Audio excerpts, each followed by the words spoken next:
15 minute হাঁটার পরে অবশেষে চলে আসলাম মরুভূমির কাছাকাছি। এই যে এই সাইডে সব মরুভূমি, অনেক জায়গা ধরে বাড়িঘর নাই। অলরেডি চলে আসলাম মরুভূমির উদ্দেশ্যে। মরুভূমির কাছাকাছি চলে আসছি আমি।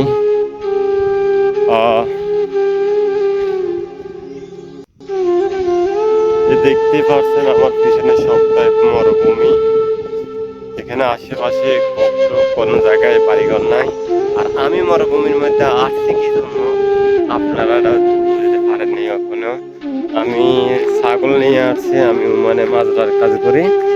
ছাগল নিয়ে আসার কারণে ছাগল নিয়ে আসছি মরুভূমির মধ্যে, সেই জন্য আমিও আসা। তো আজকের ভিডিওটি এ পর্যন্ত। অবশ্যই ভালো থাকবেন, ভালো লাগলে লাইক কমেন্ট শেয়ার করে দেবেন।